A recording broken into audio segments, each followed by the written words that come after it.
여러분 안녕하세요. 여러분과 함께 베트남인을 위한 종합한국어 3을 공부하고 있는 배소영입니다. Chào các bạn, tôi tên là Hương. Tôi sẽ giúp các bạn trong quá trình học tiếng Hàn trình độ 3. 네, 오늘은 제 9과 이사단원을 공부를 할 텐데요. 수원 선생님은 처음 한국에 유학 오셨을 때 어떻게 집을 찾으셨나요?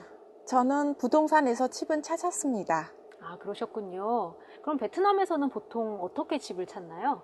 베트남에는 한국도 마찬가지로 부동산에서 집은 찾거나 아니면 친구들 통해서 집은 찾아요. 아, 그렇구나. 네, 여러분. 오늘 한국의 이사 문화에 대해서 같이 공부를 해보도록 하겠습니다. 자, 그럼 공부 시작할까요? 먼저 주거 종류 관련 어휘부터 보시겠습니다. 한 집에 몇 가족이 살고 있느냐에 따라서 집의 형태를 나눌 수가 있는데요. 그럼 개인주택부터 보시겠습니다. 개인주택이라는 것은 한 집에 한 가족이 살도록 만들어진 집을 말합니다. 그러면 연립주택이란 무엇일까요? 연립주택이라는 것은 한 집에 여러 가족이 살 수 있도록 만들어진 집의 형태입니다. 연립주택하고 비슷한 말이 여기에 또 있는데요. 다세대 주택 혹은 빌라라고도 얘기할 수 있습니다.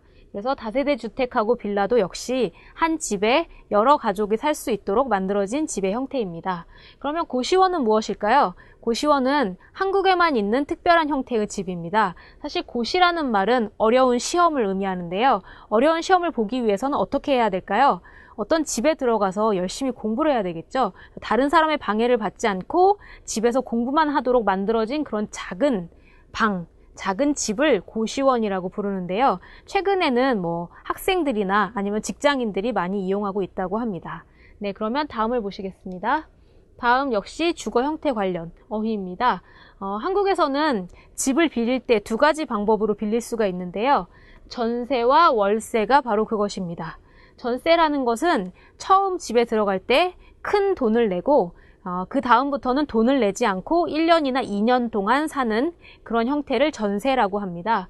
월세는 여기 월이라는 것에서 알 수 있듯이 매달, 매월 돈을 내는 그런 형태입니다. 그래서 전세보다는 월세가 처음에 들어갈 때 적은 돈을 내도 괜찮습니다.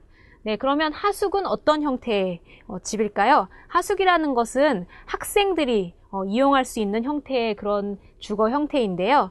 어떤 살고 있는 가족의 집에 들어가서 방 하나만 빌려서 거기에서 사는 형태입니다. 역시 하숙도 월세처럼 매달 조금씩 돈을 내면 됩니다. 그러면 하숙집 아주머니께서 식사도 준비해 주시고 청소도 해 주시고 조금 비싸지만 좀 편리한 형태의 그런 주거 형태라고 할 수 있습니다. 영어로 하면 홈스테이 정도가 되겠습니다. 다음을 보시겠습니다. 다음은 이사 관련 어휘인데요. 이사라는 것은 집을 바꾸는 것을 의미합니다. 그래서 이사하다라고 쓸 수 있는데요. 이사하다라는 말은 집을 바꾸다, 집을 옮기다와 같은 뜻입니다. 그럼 이사를 하기 위해서는 먼저 집을 찾아야겠죠. 집을 찾아주는 곳을 우리는 부동산 소개소라고 부릅니다. 부동산 소개소는 여기 소개하다라는 말을 알고 계시죠? 그래서 집을 소개해주는 그런 곳입니다. 아니면 부동산 중개소라고도 얘기하는데요. 중개하다라는 것은 집주인하고 집을 찾는 사람을 연결해주는 그런 역할을 하기 때문에 중개소라고 부릅니다. 이사를 하는 방법에는 여러 가지가 있는데요. 최근에는 한국에서 가장 많이 이용하고 있는 방법은 바로 포장이사입니다. 이 포장이라는 것은 선물 포장에서 많이 사용하는 단어죠. 그래서 짐을 싸주는 것을 의미하는데요. 짐을 싸는 것부터 짐을 옮겨주는 것까지 모두 다 해주는 그런 편리한 이사 방법을 포장이사라고 합니다. 네, 그러면 다음을 보시겠습니다. 역시 이사 관련 어휘인데요. 우리가 아까 짐에 관해서 잠깐 얘기를 했는데 짐을 가지고 어떤 동사하고 사용할 수 있는지 같이 보도록 하겠습니다. 우리가 이사를 할 때는 이런 단계로 이사를 하게 되는데요. 가장 처음에 하는 것은 짐을 싸는 것이고요. 그 다음에 짐을 싣습니다. 이 싣다라는 동사는 앞에 어디에를 쓸 수 있겠죠. 그래서 짐을 차에 싣다 라고 쓸 수 있겠죠. 그 다음에 짐을 옮기고요. 그 다음에 짐을 풉니다. 풀다이죠. 그리고 마지막으로는 짐을 정리하면 되겠습니다. 그래서 이러한 동사와 같이 짐을 사용할 수 있습니다. 네, 그럼 다음을 보겠습니다. 집 시설 관련 어휘입니다. 시설이라는 것은 집에서 이용할 수 있는 편리한 기계나 물건들을 의미하는데요. 어떤 것들이 있을까요? 보일러도 있을 수 있고요. 주차장도 있을 수 있겠습니다. 그런데 보일러라는 것은 우리의 집을 따뜻하게 해주는 그런 기계인 것이죠. 그래서 보일러가 있으면 난방이 잘 될 수 있습니다. 그래서 난방이라는 것은 집을 따뜻하게 해주는 것을 의미합니다. 그런데 난방에는 두 종류가 있는데요. 개별 난방과 중앙 난방이 있습니다. 개별이라는 것은 각자 난방을 조절할 수 있는 그런 장치를 말합니다. 중앙 난방은 건물의 어떤 그 컨트롤 타워 같은 곳에서 사무실에서 중앙에서 관리를 하는 그런 난방 형태를 의미합니다. 네, 그러면 어휘는 여기까지입니다. 선생님하고 또 연습을 해보시겠습니다.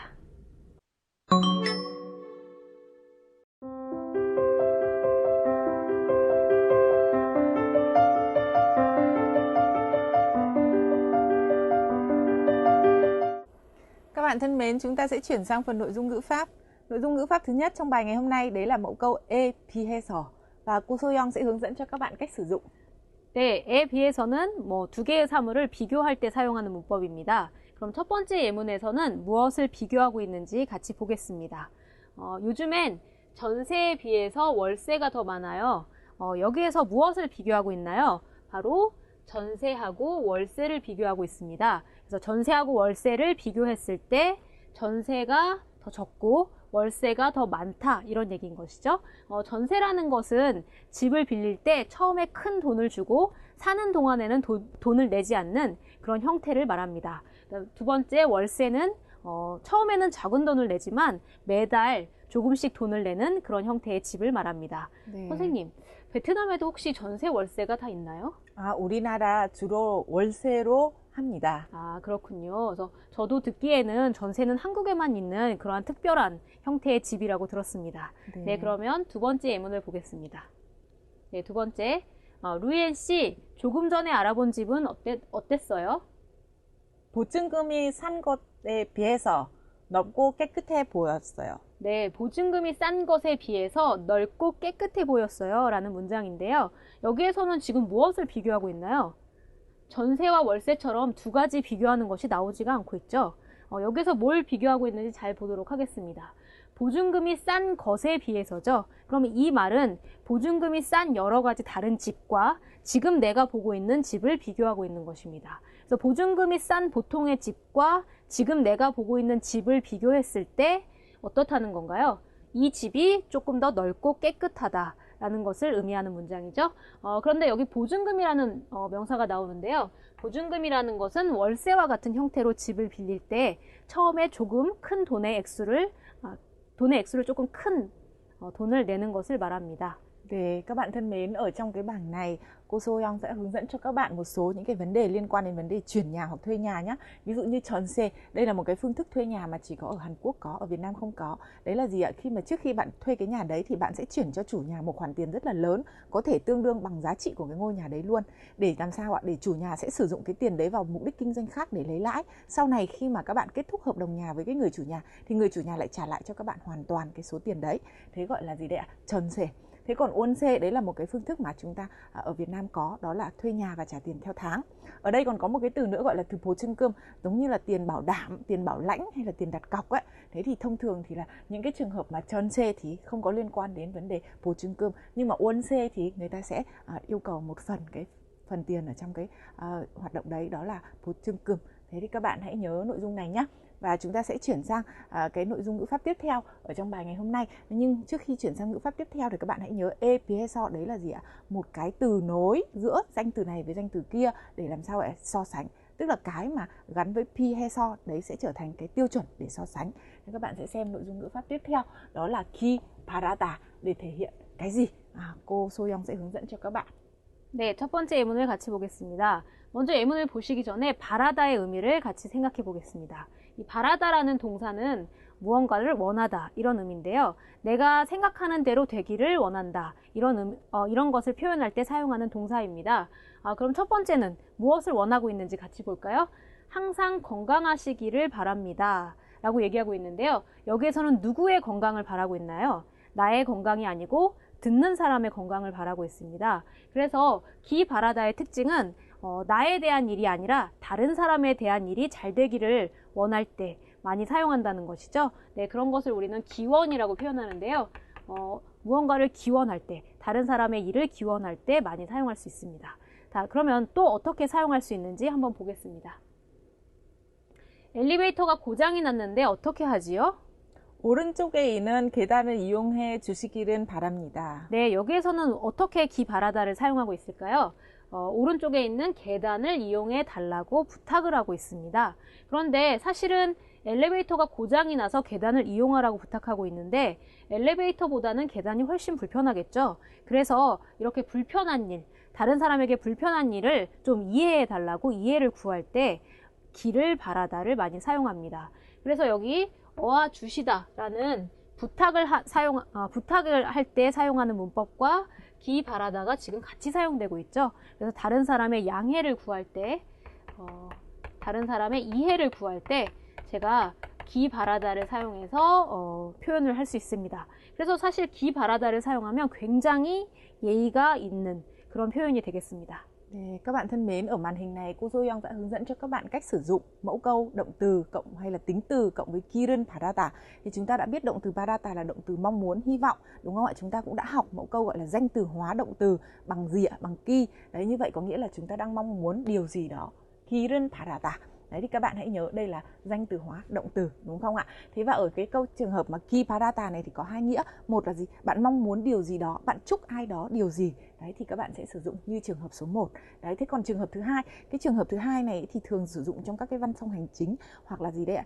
Mong muốn một cái sự nhượng bộ của đối tượng người nghe. Ví dụ như là ở các cái bến tàu điện ngầm chẳng hạn thế, thang máy bị hỏng rồi thì người ta sẽ ghi dòng chữ là gì? Xin quý khách hay là gì? Xin các hành khách hãy sử dụng thang bộ chẳng hạn như thế, thì đấy là gì đấy ạ? Một cái sự gì? Mong cái sự thông cảm. Đấy, và đây là cái hình thức mà kính ngữ và lịch sự cao nhất. Vậy các bạn đã biết hai ý nghĩa của ki parata. Các bạn hãy luyện tập nhiều với nó nhé. 네, 대화문의 상황을 먼저 같이 보시겠습니다. 오늘은 남씨가 이사를 하기 위해서 부동산 소개소에 간 상황입니다. 우리가 아까 부동산 소개소를 공부했죠? 부동산 소개소라는 곳은 이사할 집을 찾아주는, 이사할 집을 소개해주는 그런 곳입니다. 그래서 남씨와 부동산 소개소의 아저씨가 대화를 하는 상황입니다. 남씨가 찾고 있는 집은 어떤 집인가요?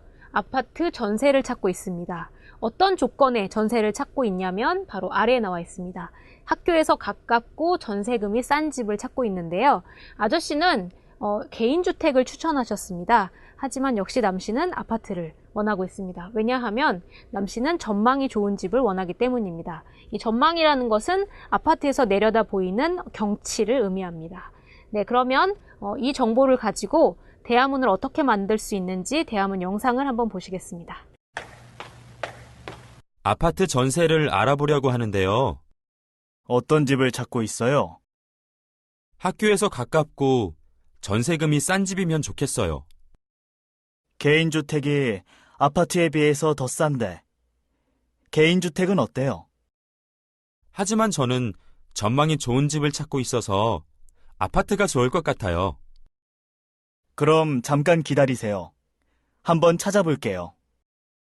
네, 좋은 집으로 알아봐 주시기 바랍니다. 대화문 영상을 잘 보셨나요? 이제 대화문을 보면서 같이 내용을 확인해 보겠습니다. 남씨와 부동산 소개소의 아저씨가 대화를 하고 있습니다. 남씨는 아까 어떤 집을 찾고 있었나요? 아파트 전세를 찾고 있었습니다. 그래서 남씨는 아파트 전세를 알아보려고 하는데요. 와 같이 대화를 시작하고 있습니다. 그러면 아저씨는 어떤 집을 찾고 있어요? 하고 질문하죠. 남씨는 학교에서 가깝고 전세금이 싼 집이면 좋겠어요 라고 얘기하고 있는데요.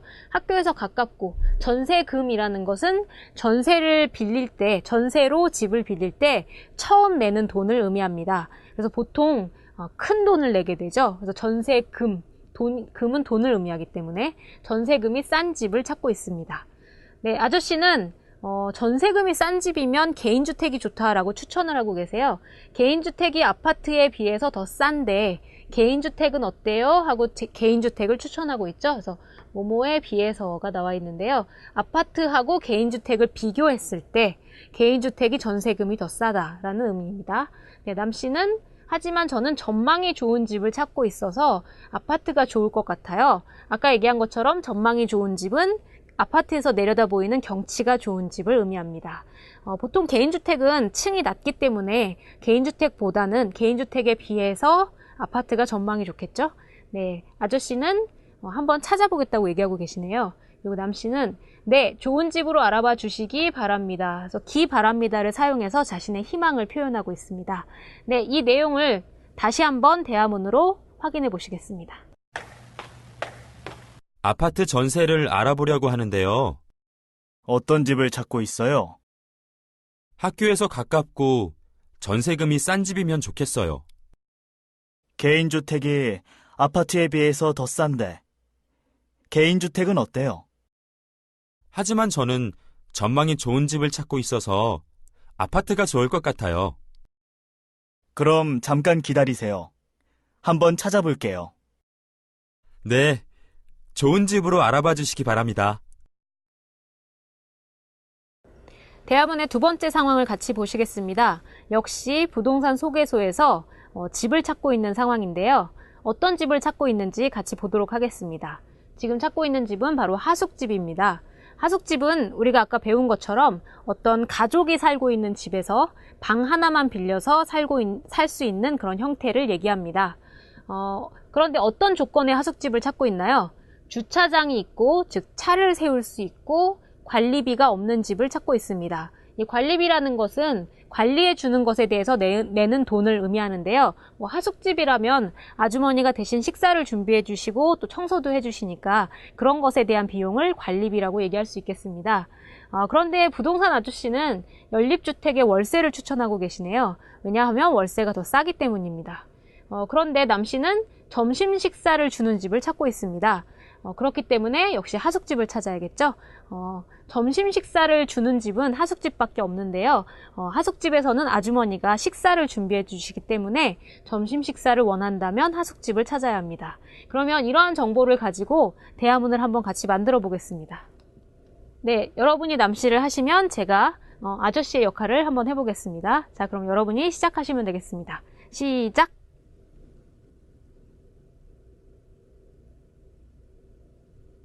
어떤 집을 찾고 있어요?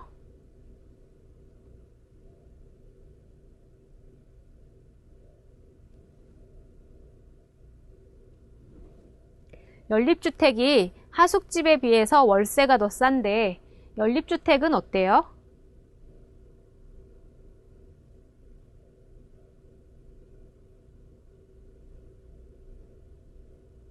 그럼 잠깐 기다리세요. 한번 찾아볼게요.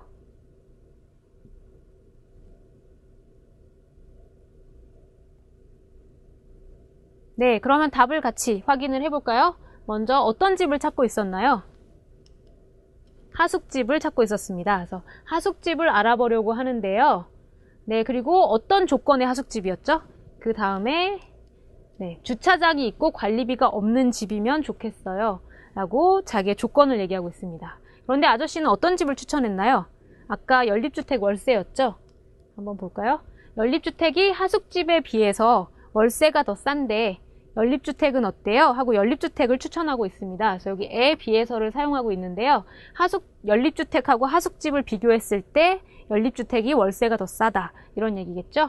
네, 남씨가 찾고 있는 집은 점심 식사를 주는 집이었습니다. 그래서 하지만 저는 점심 식사를 주는 집을 찾고 있어서 하숙집이 좋을 것 같아요. 라고 자신의 의견을 얘기하고 있습니다. 자, 그리고 마지막에는 자신의 희망을 표현할 수 있는데요. 어떤 희망이 있었죠? 아주머니가 친절한 곳으로 알아봐 주시기 바랍니다. 그래서 기 바랍니다를 사용해서 자신의 희망을 표현하고 있습니다. 네, 그러면 대화문은 여기까지입니다. 이제 읽기를 공부해 보시겠습니다. Các bạn thân mến, trong phần bài đọc ngày hôm nay của chúng ta sẽ lần lượt xem xét một vài loại hình phòng trọ, nhà trọ hay là một vài loại hình cư trú mà ở Hàn Quốc tương đối là phổ biến. Đặc biệt là tôi hy vọng nội dung này sẽ giúp ích cho các bạn lưu học sinh. Chúng ta sẽ xem loại hình thứ nhất, đấy là one room. One room tức là tiếng Việt của chúng ta nó tương đương với lại gì đấy ạ? Phòng trọ khép kín. Đấy, một phòng khép kín, 신축 là mới xây. Đây là một cái quảng cáo về gì đây ạ? Cho thuê phòng trọ mới xây. Nội dung căn bản ở đây cung cấp gồm có 보증금 500만 원, 월세 40만 원 và có thể dùng được elevator, có thang máy, đúng không ạ? Và 10 phút đi bộ đến ga tàu điện ngầm. Chúng ta sẽ xem cái đoạn viết của dưới này. Bạn Hiền bạn ấy viết như thế nào về cái 신축 원룸.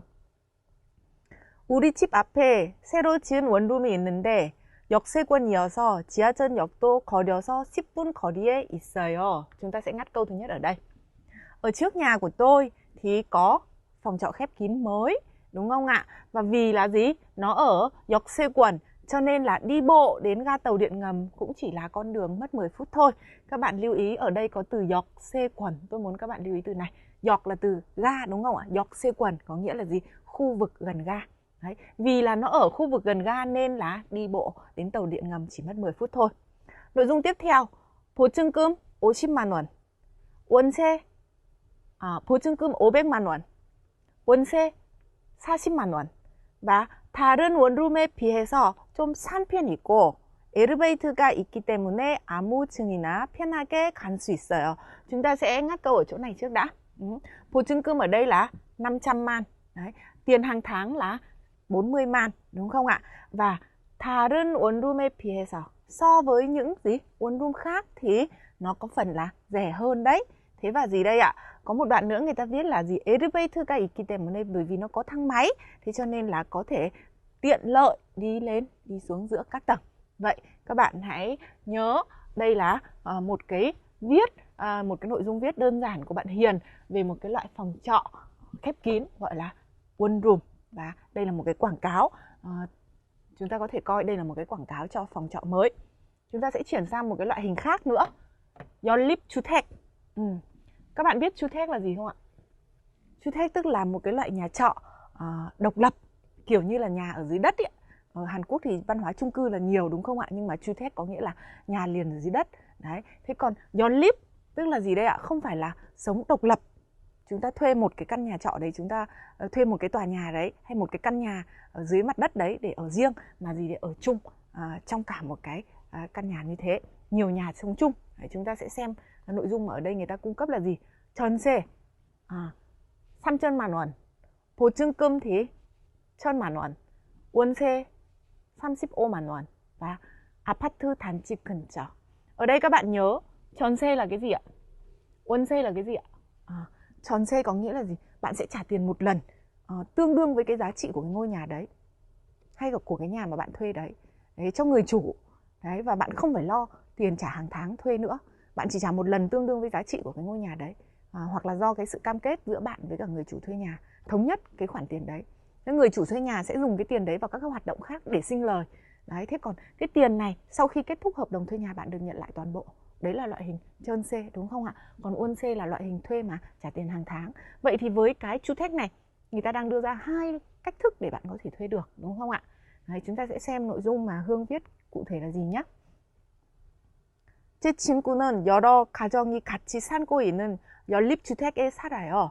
Bạn của tôi đang sống trong một cái gì đây ạ? Một cái 주택 mà có nhiều nhà sống cùng. Đấy. Vậy các bạn đã hiểu cái 연립주택 là cái gì chưa ạ? Là một cái dạng nhà mà không phải chung cư. Đấy, nhà ở dưới mặt đất. Thế nhưng mà nhiều nhà sống chung trong một cái tòa nhà như thế. Đấy. Người ta nói là gì? 아파트 단지 근처에 있어서 상가도 말고 생활하기 정말 편한 것 같아요. Bởi vì sao ạ? Nó lại gần với một cái khu chung cư. Nó gần hay là nó ở trong một cái khu vực là các khu chung cư. Thế cho nên rằng là gì đây? Các cửa hàng thì cũng nhiều mà sinh hoạt thì cũng có phần là rất là thuận lợi. 전세와 월세가 있는데 전세는 3천만 원, 월세는 보증금 1,000만 원에 매달 35만 원 내면 돼요. Đấy, ở đây cả một cái câu như thế này. Đấy, các bạn đã nhìn thấy chưa ạ? 전세와 월세가 있다. Có nghĩa là gì đây ạ? Có thể cho thuê bằng hai phương thức là trả tiền một lần, đấy, hoặc là gì đây ạ? Trả tiền hàng tháng.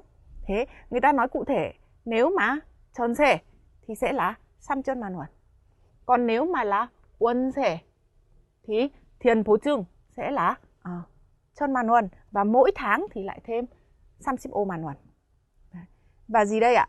이 집에 관심이 있으시면 저에게 연락 주시기를 바랍니다. Nếu mà bạn có quan tâm đến cái nhà này thì hãy liên lạc với tôi. Đấy, các bạn đã nhìn thấy một cái đoạn quảng cáo viết về cái loại hình, tức là gì đây ạ? Cho thuê nhà dưới mặt đất nhưng mà lại gì đây ạ? Tức là sống chung. Đấy, chứ ở trong một cái tòa nhà đấy có nhiều hộ gia đình sống chung.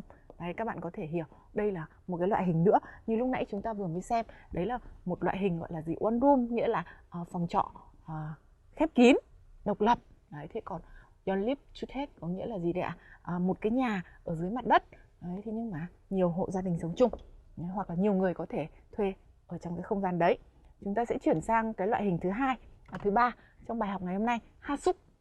Hasuk này là nhà trọ. Đây là loại hình phổ biến đối với cả sinh viên đi làm, đi học hoặc là những người mới đi làm ở Hàn Quốc. Ví dụ như hasuk chúng ta nói chung là nhà trọ nhá. Nhưng mà nhà trọ này nó có cái đặc điểm là gì? Vì ở chung với chủ mà. Thế cho nên là ở hasuk thì thường là chủ nhà người ta sẽ cho các bạn một số những cái sự thuận lợi nhất định. Ví dụ như là người ta sẽ chuẩn bị cho các bạn bữa ăn chẳng hạn thế, hay là người ta sẽ giúp bạn việc cất giữ đồ đạc chẳng hạn là như vậy. Thế thì là bởi vì sống chung với chủ nên là sống chung với chủ nhà cho nên có một số những cái thuận lợi như thế. Các bạn hãy xem đối với hasuk này, đoạn quảng cáo thì viết cái gì? Hasuk비 50만 원. 학교 도보 5분. Tức là gì đây ạ? Đến trường chỉ mất có 5 phút thôi. 아침 저녁 식사 제공. Tức là gì đấy? Chủ nhà của cái nhà trọ này sẽ cung cấp bữa ăn sáng và bữa ăn tối cho các bạn. Internet 사용 가능, có thể dùng được Internet. Đấy, một cái đoạn quảng cáo với 4 cái nội dung ngắn như thế này. Chúng ta sẽ xem Luyến viết gì với cái đoạn này nhé. 저는 한국 사람의 집에서 살면서 한국의 문화도 이해할 수 있는 하숙이 좋아요. Bạn Luyến viết cái gì ạ? Tôi thích cái kiểu nhà trọ sống gì đây ạ? Chung với chủ nhà. Bởi vì sao đây? Tôi sống ở trong nhà của người Hàn Quốc thì tôi cũng có thể hiểu được văn hóa của người Hàn Quốc. Đây là một cái cách tiếp cận rất là hay đúng không? Tôi thích kiểu nhà trọ sống chung với chủ nhà của người Hàn Quốc. Đấy, bởi vì tôi có thể học được văn hóa Hàn Quốc. 저는 살고 있는 이 집은 한 달에 50만 원이어서 좀 비싼 편이지만 혼자 사는 것에 비해서 편하고 아침, 저녁 식사도 주기 때문에 요리는 한 줄 모르는 사람에게 아주 좋아요. Câu này hơi dài một chút, chúng ta sẽ thử xem. Cái ngôi nhà mà tôi đang sống đây này, 제가 살고 있는 이 집, cái ngôi nhà mà tôi đang sống này, 한 달에 50만 원. Một tháng là 50 man. Đấy, tức là gì đây ạ? Hơi đắt một chút, 좀 비싸지만. 좀 비싼 편이지만. Nhưng mà làm sao đây ạ? So với việc sống một mình, 혼자 사는 것에 비해서 thì nó lại thuận lợi. Và gì đây ạ? Và bởi vì người ta sẽ cung cấp cho tôi bữa sáng và bữa tối. Cho nên là đối với cái người mà không biết nấu ăn, đối với người không biết nấu ăn thì rất là hay. Đấy. Thế và gì đây ạ? Nội dung tiếp theo là gì? 학교에서 거리여서 5분 거리이고 인터넷도 아무 데나 사용할 수 있어요. Thêm nữa là gì đây ạ? Đi bộ đến trường thì cũng chỉ mất có 5 phút thôi. Thế và lại còn có thể sử dụng được Internet bất kỳ lúc nào. Đấy. Đây là một cái đoạn viết mà Luyến đã viết về một cái thông tin ở trong cái nhà trọ. Như vậy các bạn thân mến, trong phần bài học ngày hôm nay của chúng ta, các bạn đã xem 3 loại hình. Thứ nhất là one room, tức là phòng trọ khép kín. Thứ hai là gì đây ạ? 주택, nhưng mà là gì? 연립주택, tức là một ngôi nhà dưới đất nhưng mà nhiều nhà sống chung hay nhiều người sống chung. Và một loại hình thứ ba là hasuk, tức là gì đây? Loại hình ở trọ nhưng mà ở trọ chung với chủ nhà. Đây là loại hình mà tôi nghĩ là rất là nhiều bạn sinh viên quan tâm. Đấy, nhất là sinh viên nước ngoài khi đến Hàn Quốc. Ở hasuk thì sẽ được gì đây ạ? Hiểu, tiếp cận trực tiếp với cả văn hóa Hàn Quốc. Ngoài ra nữa thì còn được giúp đỡ, ví dụ như là việc nấu ăn, chẳng hạn là như thế. Như vậy các bạn có thể dành nhiều thời gian cho việc học tập hơn. Tôi hy vọng là các bạn sẽ tham khảo và học kỹ nội dung của 3 bài học ngày hôm nay. 네, 오늘은 한국에서 집들이에 가본 경험을 글로 써보겠습니다. 집들이라는 것은 한국에서 이사를 한 후에 하는 파티를 얘기하는데요. 이사를 한 후에 뭐 가족과 친구들을 초대해서 집을 소개하면서 맛있는 것을 먹고 즐기는 그런 파티를 의미합니다. 그런데 이제 경험에 관해서 써볼 건데요. 경험에 관해서 쓸 때는 언제 이러한 경험을 했는지 그리고 이 경험을 하면서 어떤 내용의 경험을 했는지 그래서 시간과 내용을 밝혀서 적어주면 좋겠습니다. 네, 그러면 먼저 집들이에 언제 갔는지 한번 보도록 하겠습니다. 네, 집들이에 언제 갔나요? 언제? 그리고 누구의 집들이에 갔나요? 한 달 전에 학교 친구의 집들이에 갔습니다. 네, 그리고 집들이에 갈 때는 뭘 준비했어요? 이게 파티이기 때문에 선물을 준비해야 되는데요. 가루 비누를 사갔습니다. 가루 비누라는 것은 세탁 비누를 얘기하는데요. 가루 형태로 된, 즉 파우더 형태로 된 어떤 세탁 비누를 가루 비누라고 합니다. 그런데 조금 특이하죠. 왜 가루 비누를 사갔을까요? 그 뒤에 답이 나오는데요. 왜 그것을 준비했나요? 한국에서는 비누를 선물하면 큰 부자가 될 수 있다고 생각하기 때문에 비누를 선물합니다. 여러분도 아시다시피 비누에는 거품이 잘 일어나죠. 그래서 비누에 물을 묻히면 거품이 생기는데요. 이 거품이 생기는 것처럼 돈이 많이 생기라는 의미로 비누를 선물을 합니다. 네, 그리고 그날 어떤 경험을 했나요? 자신의 경험을 밝혀줘야겠죠. 집들이에서 집 구경을 하고 식사를 했습니다. 네, 그래서 이러한 내용을 가지고 글쓰기를 한번 해보도록 할 텐데요. 완성된 글쓰기는 화면으로 보시겠습니다.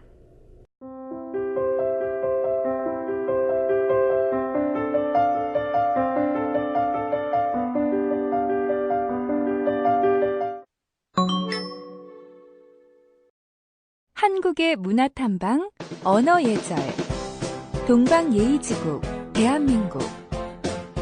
한국 사람들은 예의를 중요시하게 여기기 때문에 언어예절 또한 매우 중요하게 생각합니다. 그래서 한국어에는 높임말과 반말이 있고 또 같은 높임말과 반말이라도 다른 사람의 기분을 상하지 않게 표현하려고 노력합니다. 다른 사람에게 요청할 때도 죄송하지만 좀 도와주시겠어요? 좀 도와주실 수 있어요? 이것 좀 부탁합니다. 좀 해주세요 등 다양하게 표현할 수 있습니다. 또 누군가의 부탁을 거절할 때도 도와드리고 싶지만 힘들 것 같은데요. 다음에 꼭 도와드리겠습니다. 죄송하지만 어려울 것 같은데요. 좀 생각해보고 알려드리겠습니다. 미안하지만 안 되겠네요 등으로 말할 수 있습니다. 반면 긍정의 대답을 할 때에도 제가 도움이 될지 모르겠지만 노력해보겠습니다. 부족하나마 도움이 되면 좋겠습니다. 최선을 다해 도와드리겠습니다. 라고 대답합니다. 상대방을 먼저 존중하는 한국의 언어예절. 여러분들도 꼭 알아두세요. Các bạn thân mến, trong phần bài học ngày hôm nay của chúng ta, các bạn đã học các từ mới liên quan đến hoạt động chuyển nhà. Hẳn các bạn đã quen với một số những thói quen phong tục trong quá trình chuyển nhà của người Hàn Quốc đúng không ạ? Ở phần ngữ pháp, các bạn đã học mẫu câu so sánh e piheso và mẫu câu thể hiện mong muốn ki parata. Hy vọng các bạn sẽ sử dụng nhiều mẫu câu này trong quá trình luyện tập. 네, 오늘 공부는 여기까지입니다. 오늘은 한국의 집의 종류라든지 또 집들이 같은 한국의 이사 문화에 대해서 공부를 해봤습니다. 그러면 오늘은 여기에서 마치겠습니다. 다음 시간에 뵙겠습니다. 안녕히 계세요.